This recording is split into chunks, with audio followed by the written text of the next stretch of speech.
Bonjour, suite à de nombreuses demandes, je vous propose aujourd'hui de voir comment faire pour éviter les infections. Pour éviter les infections, je vous propose tout d'abord, avant de sortir le matin, de mettre 2 gouttes d'huile essentielle dans chacun de vos poignets à l'intérieur et de répéter cette opération plusieurs fois dans la journée, jusqu'à 3 fois par jour.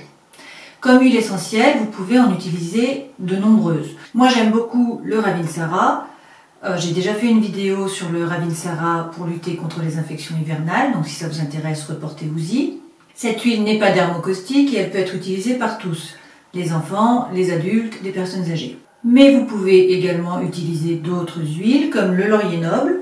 Donc le laurier noble c'est comme le titri mais en plus fort, donc c'est une très belle huile, elle est un petit peu plus chère que le titri, mais vous pouvez également l'utiliser. Moi j'aime beaucoup le pin sylvestre, en hiver également, et puis vous pouvez utiliser l'encens, enfin, vous pouvez utiliser plusieurs huiles, mais l'objectif c'est de mettre des huiles le matin avant de sortir et plusieurs fois dans la journée pour avoir en fait une action antiseptique et antivirale. En plus de mettre des huiles sur les poignets, vous pouvez également réaliser un gel antiseptique. Donc pour réaliser ce gel, il vous faut 2 cuillères à soupe d'aloe vera, donc environ 30 ml.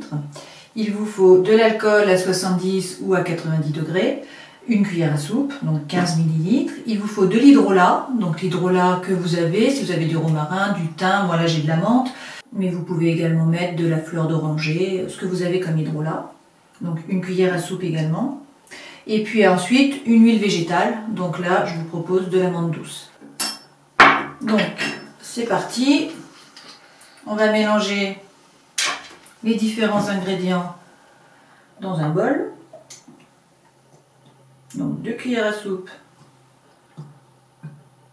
d'aloe vera.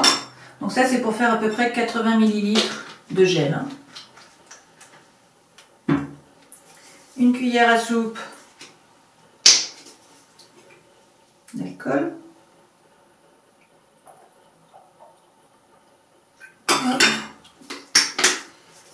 Une cuillère à soupe d'hydrolat. Donc là, moi, j'utilise l'amande verte de Provence. Hop. On mélange et ensuite une cuillère à soupe d'huile végétale.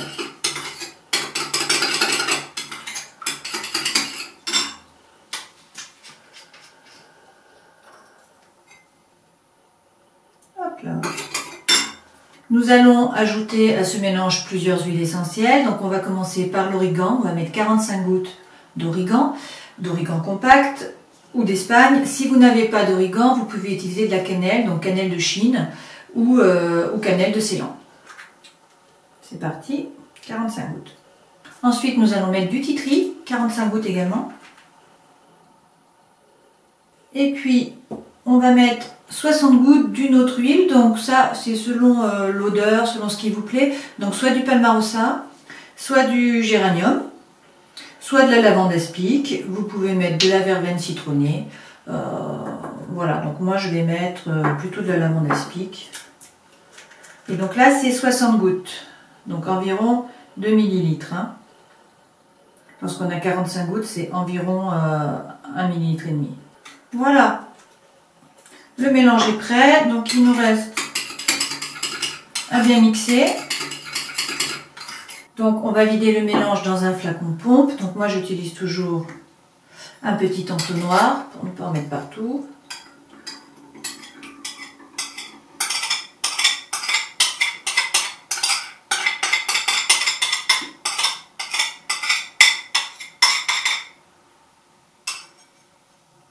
Voilà, ça équivaut à 80 ml environ, ça sent très bon. Et la texture devrait bien fonctionner. Voilà, donc après avec la pompe, on s'en met 2 petites giclettes. Et puis, on s'en met sur les mains. Avec l'huile d'amande douce, ça permet d'avoir en fait une texture qui est très agréable. Et ça sent très bon. Voilà, je vous laisse tester. On se retrouve une prochaine fois. Ciao!